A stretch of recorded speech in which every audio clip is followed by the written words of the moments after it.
Je, itawezekana plan? Inapigwa ile bonge moja ya chuma.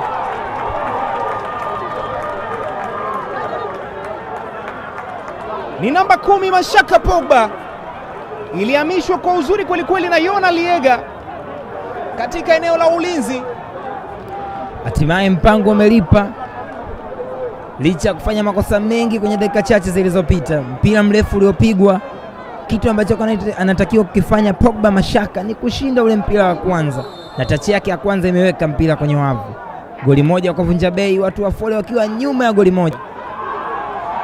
Anapiga pasi kwa haraka Nado anacheza na gol! Chuma ya kwanza. Nakwambia huyu mtoto Idi Nado ni hatari kweli kweli, namna ambavyo ameuskip ule mpira, kwa maana ameukwepa, amemwachia Pacome na Pacome hajafanya makosa. Bonge moja la goli, bonge moja ya movement. Moja kati ya build up bora ambayo nimeishuhudia kwenye haya mashindano. Shifter anatamba akisema bado vijana. Moja kati ya movement nzuri kweli ambayo imefanyika hapa. Very very clever movement. Ilikuwa ni interception na transition kutokea katikati ya kiwanja. Pasi ambayo ilipotea kutoka kwa Deo. Watu waliinasa na wakashambulia kwa kushtukiza kwa haraka zaidi. Counter attack imewalipa. Inapigwa cross nyingine. Hiyo ni chuma ya pili. Chuma ya kimaajabu ambayo imepatikana hapa.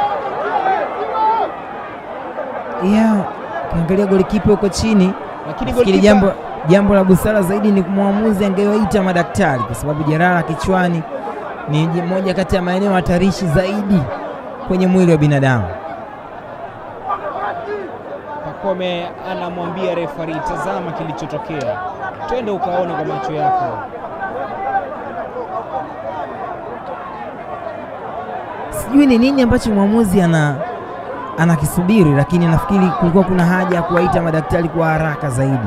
Afya ni kitu muhimu kabla ya kuanza kujadili goli ama sio goli. Kwa muktadha Vunja Bei, anaanza na mchezaji wake jezi namba 70 mgongoni.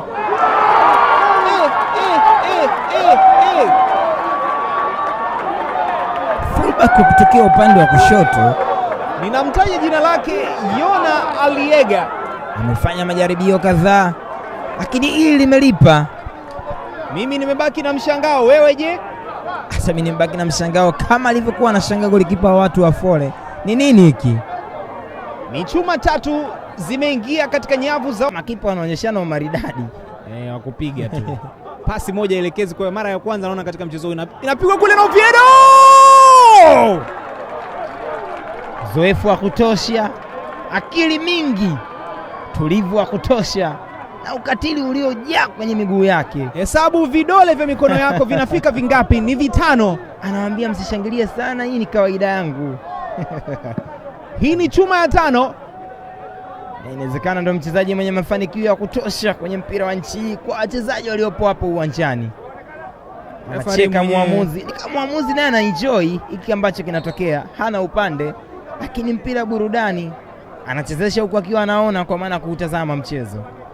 Penye kufurahi mwache afurahi, usimchagulie upande. Zaidi na nisabu ya kwanza kwenye mchezo, na akiwaza namna gani ya kufanya comeback kwenye mchezo wa tatu. Nafasi nyingine. It's over. Sio kweli. Bonge moja la goli limefungwa hapa. Mchezo umetamatika. Boniface Kiberege, nguvu mpya kwa hali ilivyo. Bila shaka pasi ile ni ya Kipotoshi, bila shaka. Kwa hali ilivyo, ukiangalia mchezo ndio kuna dakika za kucheza, lakini ukweli ni kwamba hakuna namna yoyote ile ambayo wanaweza wakaitumia watu wa Fole kurudi mchezoni kwa kurudisha magoli 5. Magoli 6 kakangu. 6 kwa maana ya wana goli moja mkononi. Kwa lazima wafunge magoli 5 ili wa level scoreboard. Itakuwaje? Goalkeeper anaye mkononi. Tupo mwaka wa mbele. Imewashika.